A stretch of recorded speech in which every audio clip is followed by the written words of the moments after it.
Hello real, कैसे हैं आप लोग सभी के सभी। एक बार फिर से आप सभी का स्वागत है आपके अपने YouTube चैनल विजन बैंकिंग पे। उम्मीद है सभी अपने घर में सेफ होंगे, सुरक्षित होंगे और आप सभी की तैयारी बहुत ही शानदार तरीके से चल रही होगी।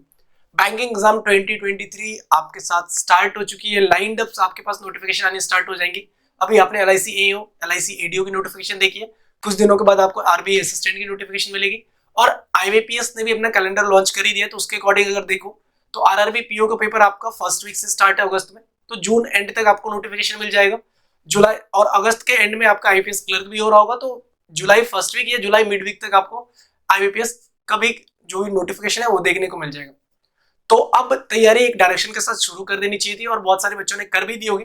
और जब आप तैयारी की बात करते हो तो जब प्रीलिम्स में 3 सेगमेंट और मेंस में 4 सेगमेंट आते हैं, उसमें एक मेजर सा रोल प्ले करता है आपका क्वांटिटेटिव एप्टीट्यूड। तो इस सेशन में आपके साथ डिस्कस करेंगे कि किस तरीके से आप क्वांटिटेटिव एप्टीट्यूड को अपनी तैयारी में इस तरीके से बूस्ट कर लो सो दैट कि एक लेवल तक आप पहुंच जाओ। क्योंकि क्वांटिटेटिव एप्टीट्यूड अगर आप पिछले 2-3 साल का पेपर चेक करोगे तो कहीं ना कहीं बैंकिंग एग्जाम में डेप्थ में जाके चीजों को पूछ रहे हैं। प्रीलिम्स अगर लेवल 1 पे क्वेश्चन पूछ रहा है तो मेंस आपका उसका कहीं ना लेवल 3 लेवल 4 पे जाके क्वेश्चन पूछ रहे हैं। और उसी का रीजन देखने को मिलता है कि कट ऑफ 2.25 2.5 मेंस में आपको देखने को मिल जाता है। तो एक लेवल के साथ कैसे तैयारी शुरू करें कि प्रीलिम्स भी कवर हो रहा हो, मेंस भी कवर हो रहा हो, इस सेशन में आपके साथ बिल्कुल एक एक चीज co dot to dot connect करके शेयर करेंगे। तो सबसे पहले देख लेते हैं कि जो टॉपिक्स होते हैं आपके, जो क्वांटिटेटिव एप्टीट्यूड है आपका, उसके 3 सेगमेंट्स होते हैं बैंकिंग एग्जाम में। एक होता है आपका स्पीड मैथ्स, सेकंड होता है अर्थमेटिक और तीसरा होता है DA। स्पीड मैथ्स प्रीलिम्स की बात कर लो, पहले प्रीलिम्स की बात कर लेते हैं फिर मेंस की बात कर लेते हैं। तो अगर स्पीड मैथ्स की बात करोगे तो PO में स्पीड मैथ्स का वेटेज आपका 10 नंबर्स का होगा। 10 नंबर का आपका वेटेज देखने को मिलता है। 5 अप्रोक्सीमेशन दे दिया, 5 क्वाड्रेटिक या 5 नंबर सीरीज आ जाएगा, या फिर 5 नंबर सीरीज आ जाएगा, 5 आपका अप्रोक्सीमेशन आ जाएगा, 5 नंबर सीरीज के साथ 5 क्वाड्रेटिक आ जाएगा। तो नंबर सीरीज, क्वाड्रेटिक इक्वेशन और अप्रोक्सीमेशन से आपके यहाँ पे 10 क्वेश्चन PO में देखने को मिलता है। लेकिन अगर आप क्लरिकल एग्जाम की बात करोगे तो वहीं पे आपको क्लर्क में यहाँ पे 15 से 20 क्वेश्चन तक देखने को मिल जाता है। डिपेंड करता है कि कौन से क्लरिकल का पेपर हो रहा है। अगर आप RRB क्लर्क के पेपर की बात करोगे तो 20-22 क्वेश्चन भी आ जाता है। IPS क्लर्क में भी कभी कभी 20 क्वेश्चन आपको यहां से देखने को मिल जाता है। तो स्पीड मैथ्स बहुत ज्यादा इंपॉर्टेंट है और इसके लिए सबसे जरूरी जो चीज है वो है आपका कैलकुलेशन स्पीड। आपकी स्पीड कितनी अच्छी है उस पर डिपेंड करता है आपको। मैं डिटेल में बात करूंगा कि किस तरीके से आपको स्पीड भी बढ़ाना है। और अगर आप लोग चाहोगे तो मैं एक सेशन इस पे प्रॉपर कंडक्ट करवा दूंगा, डिस्क्रिप्शन बॉक्स में आप मेरे को बता देना कमेंट सेक्शन में। तो मैं उस पर एक प्रॉपर सेशन कंडक्ट करवा दूंगा जिसमें 20 या 25 कुछ रूल्स है। वो सारे रूल्स मतलब अगर आपने एक बार कवर कर लिए तो उसके बाद आपको कहीं से स्पीड मैथ्स के लिए अलग से सेशन करने की जरूरत नहीं पड़ेगी। एक सेशन में पूरा कंपाइल करके मैं सारी चीज आपके साथ बता दूंगा उसमें। ठीक है, नेक्स्ट आता है अर्थमेटिक। इससे आपके अगर PO प्रीलिम्स की बात करोगे तो आपको यहां से क्वेश्चन देखने को मिलेगा 10 नंबर्स के या फिर कभी कभी 15 नंबर्स के। वो DI पे डिपेंड करता है, DI 10 आ रहा है या 1 DI आ रहा है। और क्लरिकल में तो श्योर शॉर्ट 10 ही क्वेश्चन मिलेगा, इससे ज्यादा आपको नहीं मिलेगा। ठीक है, DI 2 सेट ऑफ DI आपको PO में मिलेगा, 1 सेट ऑफ DI आपको क्लर्क में मिल जाता है प्रीलिम्स की बात करोगे तो। लेकिन अगर आप मेंस की बात करोगे तो 75 to 80% वेटेज आपका SBI PO को छोड़ दो, क्योंकि वहां पे आपका सिर्फ और सिर्फ DI पूछेगा। बाकी मेंस की बात करो तो 75 to 80% का वेटेज आपका DI पोर्शन लेके जाएगा PO एग्जाम में।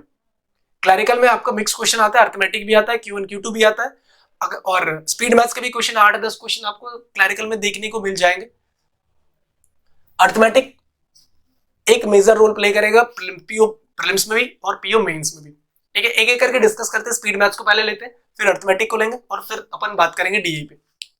स्पीड मैथ्स के लिए जो सबसे मैंडेटरी चीज है जो आपको डेफिनेटली आनी ही चाहिए, तभी आप मैथ्स क्वांटिटेटिव एप्टीट्यूड की बात करो तभी आप एक्सेल कर सकते हो। जो पहली चीज है वो सबसे पहले जो प्रॉब्लम आता है कि वो 2 से 20 तक का टेबल आपको लर्न होना चाहिए। कितने बच्चे ऐसे जिसको 2 से 20 तक का टेबल नहीं लर्न है? उसका बेनिफिट क्या होता है? मान लो अगर आपको किसी नंबर को 18 को आपको 19 से मल्टीप्लाई करना है, फॉर एन एग्जाम्पल मैं कंसिडर कर रहा हूं, तो अब क्या करोगे आप 9 से करोगे, फिर 1 से करोगे, तब जाके सॉल्व करोगे ना। लेकिन वही कोई ऐसा बच्चा होगा जो बिना आपके सॉल्व के, जब तक आप सॉल्व करोगे ना, वो बता देगा।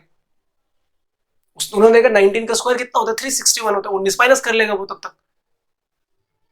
तो आपको ये चीजें अब 7 को आपको 19 से मल्टीप्लाई करने के लिए आपको मल्टीप्लाई करना पड़ेगा, 7 का टेबल पढ़ना पड़ेगा।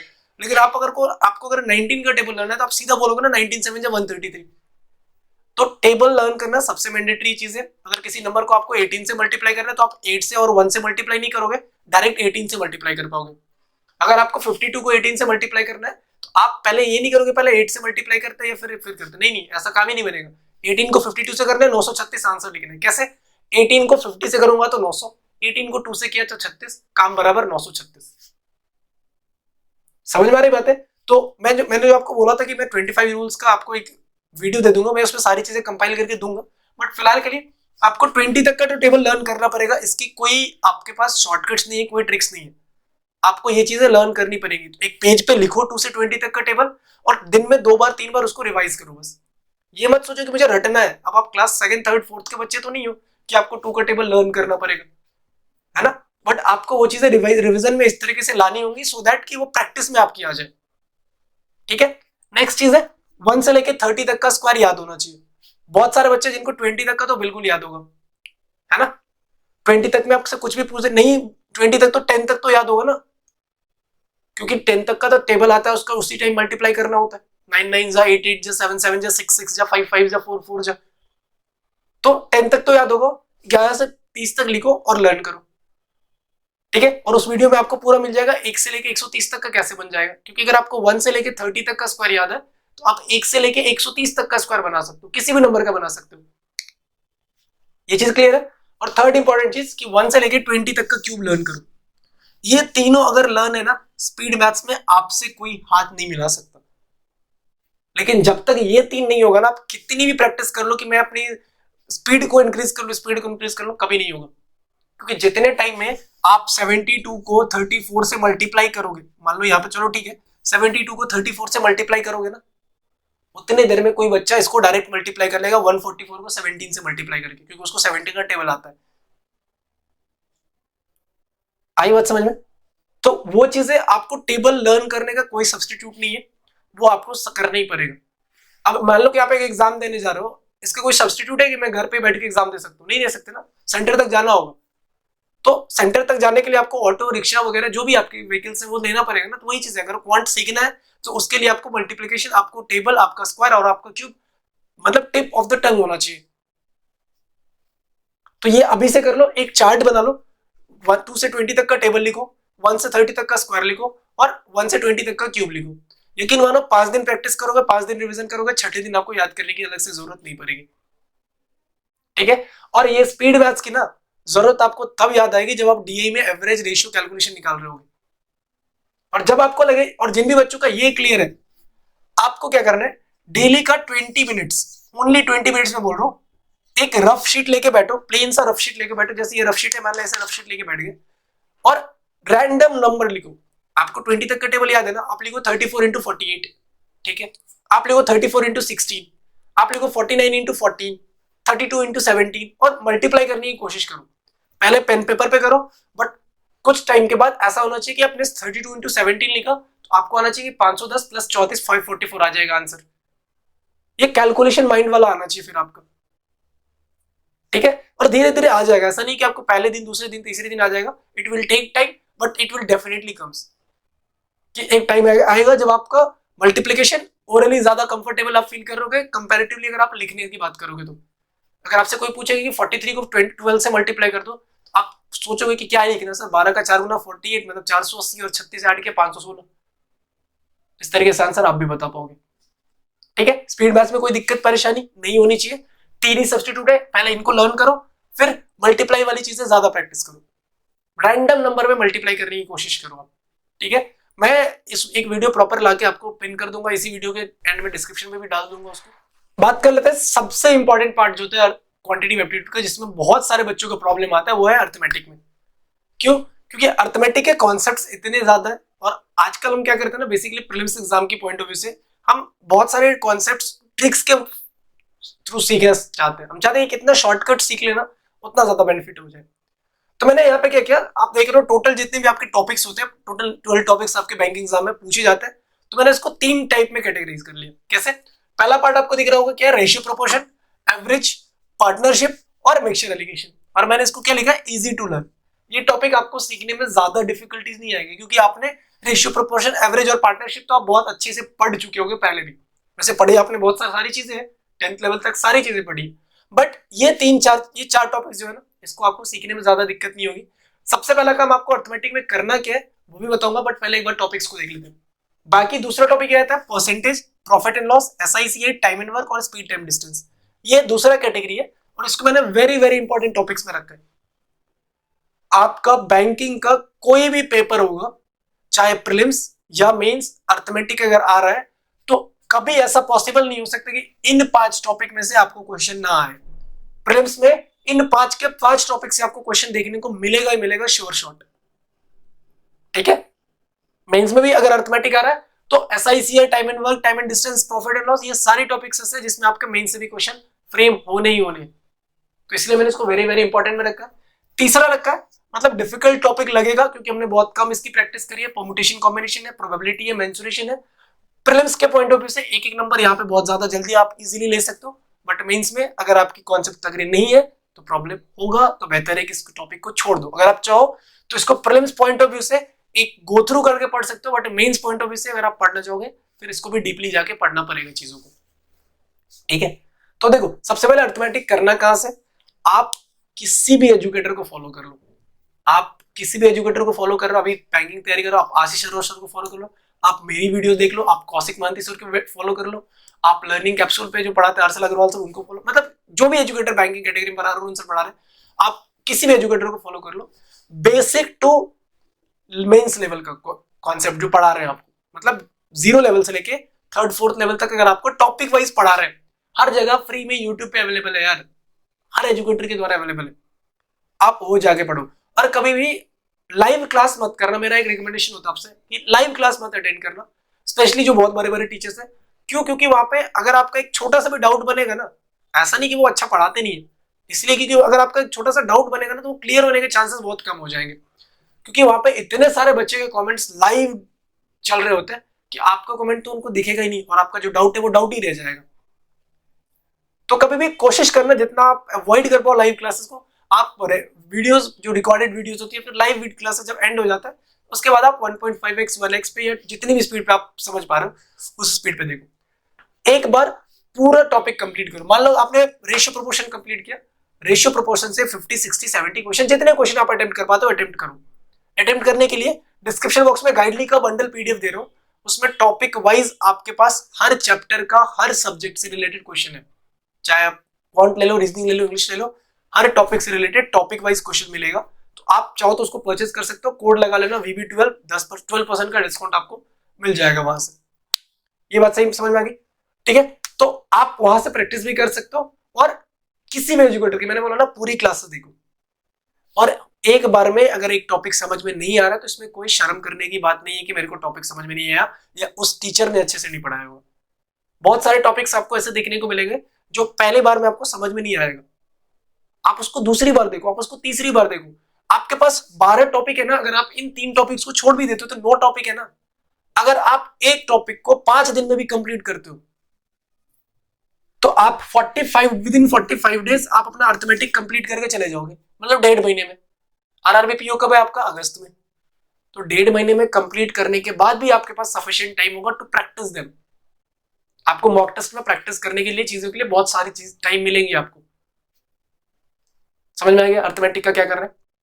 और स्पेशली मैं बता देता हूँ कि किन किन टॉपिक्स में आपको नहीं समझ में आएगा एक बार में। मिक्सचर एलिगेशन एक ऐसा टॉपिक है, एक बार में नहीं समझ में आएगा। स्पीड टाइम एंड डिस्टेंस एक बार में नहीं समझ में आएगा। हो सकता है कि टाइम एंड वर्क के भी कुछ टॉपिक्स आपको एक बार में समझ में ना आए, लेकिन जब आप दूसरी बार पढ़ोगे ना तो टाइम एंड वर्क से आसान कोई टॉपिक नहीं लगेगा। ठीक है, SICI फंसेगा, पार्टनरशिप एवरेज, बाकी ये 3 टॉपिक तो श्योर शॉट पहली बार में फंसेगा ही फंसेगा। 1% बच्चे ऐसे होंगे जिनका शायद से नहीं फंसे, 99% का फंसेगा। तो इसके लिए मत सोचना कि मैं वीक हूं, मेरे को समझ में नहीं है तो मैं छोड़ देता हूँ। टॉपिक नहीं छोड़ रहा है कोई भी अभी आपको, क्योंकि अभी आपके ऊपर इंस्टेंट कोई पेपर नहीं है। अगर आप LIC दे रहे हो तो ठीक है, अनलेस ऐसा कोई तुरंत आपके पास पेपर नहीं है। तो अगर 5 दिन के बदले 7 दिन देके भी अगर आपसे वो टॉपिक क्लियर हो रहा है तो उस टॉपिक पे आप 7 दिन दे दो अपना। ठीक है, तो आई थिंक कि आपका अर्थमेटिक से कोई डाउट तो नहीं रहा होगा किसी का। अगर अर्थमेटिक से डाउट है तो कमेंट सेक्शन में बताना। किसी भी टॉपिक से अगर डाउट हो तो आप कमेंट सेक्शन में बताना, मैं प्रॉपर्ली उस स्टूडेंट को 1 by 1 to 1 करके एक बार कनेक्ट करने की कोशिश करूंगा। एक बार DI का भी पोर्शन देख लेते हैं। डेटा इंटरप्रिटेशन सबसे बड़ा गेम चेंजर ये होता है, क्योंकि अगर आप प्रीलिम्स के लिए डेटा इंटरप्रिटेशन पढ़ रहे हो तो बहुत इजी लगेगा आपको, और स्पेशली क्लरिकल वाला तो आपको पता ही नहीं चलेगा कि ये क्वेश्चन पूछ रहा है बैंकिंग एग्जाम में, फिर बच्चों का सिलेक्शन क्यों नहीं हो रहा। आपको ये भी लगेगा। फिर आप क्लरिकल पीओ से फिर पीओ लेवल के डीए बनाओगे, फिर पीओ लेवल से मेंस लेवल के डीए तक जाओगे। तो 4 फेजेस में आपको डीए को अपनी तैयारी करनी है। पहला प्री लेवल का किसका, पहला आप पिक करोगे प्री लेवल का किसका, क्लर्क का। जब आपको इसमें अपना कॉन्फिडेंस आना शुरू हो जाएगा then you will move away to pre PO level का। जब आपको यहां पे भी लगेगा कि नहीं ये भी कर पा रहा हूं, क्योंकि डिफरेंस दोनों में कुछ नहीं होगा, जो कॉन्सेप्ट आप यहां पे अप्लाई करोगे वही कॉन्सेप्ट के साथ ये भी बन रहा होगा। डिफरेंस क्या आएगा, यहां पे आप कैलकुलेशन ओरली कर पाओगे, यहां पे आपको हो सकता है कि कैलकुलेशन के लिए पेन पेपर यूज करना पड़े। कैलकुलेटिव डीए ज्यादा होता है पीओ प्रीलिम्स में, ठीक है। तीसरा फेज इसका होता है कि आप मेंस ले लो किसका, क्लरिकल का, मेंस ले लो क्लरिकल का। और चौथा फेज में आपको लेना है मेंस लेना है किसका, पीओ का। ये आपकी तैयारी की फेजेस होने चाहिए डीआई के, ठीक है। लेकिन सबसे इंपॉर्टेंट चीज ये कि आप भले इन चारों को पिक तो कर रहे हो, लेकिन जब आप इस डीआई को भी बना रहे हो ना, जब आप प्रीलिम्स लेवल के क्लरिकल डीआई को बना रहे हो, आप उस टाइम में भी पीओ लेवल की मेंस डीआई को एक डीआई डेली पढ़ने की कोशिश करना। जब आप लर्निंग फेज में भी हो ना, तो आप मान लो बना रहे हो बेसिक, इसी पे प्रैक्टिस कर रहे हो, आप प्रैक्टिस करो, बनाओ सारे प्रीलिम्स लेवल क्लरिकल डीए, लेकिन आप डेली का एक PO mains level DA, RRB PO ले लो, एसबीआई पीओ मेंस ले लो, आईबीपीएस पीओ मेंस ले लो, एक डीए आप पिक करो और आप उसको सिर्फ डिकोड करने की कोशिश करो। डिकोड करने का मतलब समझने की कोशिश करो चीजों को, कि आप उस डीए का कितना पार्ट समझ रहे हो। बिल्कुल नहीं बनेगा, मैं बोल रहा हूं 10 दिन 15 दिन 20 दिन तक आपको कुछ नहीं समझ में आएगा डीए का, बट 20 दिन के बाद चीजें कुछ ना कुछ क्लिक करने शुरू हो जाएंगे आपके पास डीए से। और ये वही 20 डेज है जहां पे बच्चों से आप आगे निकल गए, क्योंकि मोस्टली बच्चे क्या करते हैं कि प्रीलिम्स का रिजल्ट का वेट करेंगे तब जाके डीए की तैयारी करेंगे। आप यहां तक वो 20 दिन जो आपने इन्वेस्ट किया था ना आपका, वो आपको एग्जामिनेशन हॉल में जब 20 दिन के बाद आप पेपर बना रहे होगे तो आपको रियलाइज होगा कि उस 20 दिन की इन्वेस्टमेंट का क्या बेनिफिट था, ठीक है। अब डीआई के लिए मैं फिर से वही चीज बोलूंगा कि आप जिस भी एजुकेटर को फॉलो कर रहे हो उनकी वीडियोस देखो, और डीआई में वीडियोस देखने से ज्यादा बेहतर है कि आप जितनी प्रैक्टिस करोगे। डीआई इज ऑल अबाउट आपका जो आप रीजनिंग में आप पजल बनाते हो ना, पजल में क्या करेगा एक टीचर आपको, आपकी प्रेजेंस ऑफ माइंड कितनी काम करते हैं, आप कितनी चीजें समझ पा रहे हो, डेटा को पढ़ के वही चीजें आपसे सारी की सारी चीजें उसमें गिवन है।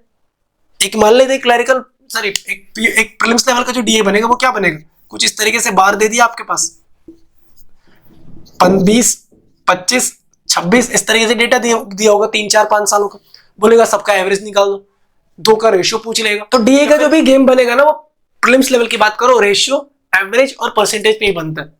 जो मेंस लेवल के डीए होते हैं वो आपके अर्थमेटिक के कोर टॉपिक से रिलेटेड डीए होते हैं। मान लो एसआईसीआई से डीए दे देगा, आपका पार्टनरशिप से डीए दे देगा, आपका time and work time speed and distance से डीए दे देगा, फिर मिक्सअप करके डीए आता है। आजकल तो आपने देखा होगा कि कैसलेट का एक ऐसा फॉर्म आता है जिसमें आपके 5-6 टॉपिक से रिलेटेड क्वेश्चन गिवन होते हैं। एक कैसलेट गिवन है, उसमें आपका एवरेज का भी क्वेश्चन है, उसमें पार्टनरशिप के भी क्वेश्चन है, टाइम एंड स्पीड डिस्टेंस भी घुसा दिया, सारी चीजें उसमें एक करके मैसअप कर देता है आपके पास। तो प्रैक्टिस आपको करनी होगी, क्योंकि कॉन्सेप्ट अगर आप 1 2 3 4 डीए देख लोगे ना किसी एजुकेटर की, तो आपको कॉन्सेप्ट समझ में आ जाएगा कि डीए डिकोड कैसे करते हैं, डीए बनाते कैसे, ठीक है। और डीए बनाना सीख गए, फिर आप कितनी प्रैक्टिस करते हो। एग्जाम में भी मैं बोल रहा हूँ प्रीलिम्स का कोई ऐसा डीए नहीं बने होगा जो आपसे नहीं बनेगा, बट आप उस डीए को कितने टाइम में बना पा रहे हो। एक डीए को बनाने के जो कैलकुलेशन है उसमें आप कितना टाइम ले रहे हो, फिर वो मैटर करेगा चीजें टाइम एंड अगेन। तो वहां पे भी आपको क्या करना है, अपनी स्पीड मैथ्स की स्किल को वहां पे शो करनी है, ठीक है। तो इस तरीके से चीजों को आपको क्वांट में करना है। डेफिनेटली इट विल, अब देखो 1 दिन 2 दिन 5 दिन में ये चीजें आपका सॉल्व नहीं होगा। अगर आप चाहोगे कि आज आपने ये चीज देखी, आज आपने इंप्लीमेंट किया और कल से आप समझना शुरू हो गए, तो कभी नहीं बनता। ऐसी चीजें तो कभी पॉसिबल नहीं है। आपको 15 20 25 दिन लगेंगे एक लेवल तक पहुंचने में, और उस लेवल को फिर आप कैसे इंक्रीज करते हो that is up to you, कि आप कितना और इस पे प्रैक्टिस करते हो। एक बार आपने सारे टॉपिक्स के कॉन्सेप्ट सीख लिया, फिर आप उस टॉपिक्स को कॉन्सेप्ट को कितना प्रैक्टिस में रखते हो, वो चीज मैटर करेगी कि वो चीजें कितने देर तक आपके सबकॉन्शियस माइंड में सस्टेन रहती है, ठीक है। तो होप सो ये वीडियो आपके लिए बेनिफिशियल रहा होगा। तो अगर ये आपको लगता है कि आपकी प्रिपरेशन में कहीं ना कहीं एक एक्स्ट्रा बूस्ट डाल रहा हो, तो एक प्यारा सा छोटा सा लाइक कर दे, दोस्तों तक शेयर कर दे। मिलते हैं नेक्स्ट सेशन में। Till then take care, bye bye, thank you, keep practicing more and more, and all the best for your upcoming examination.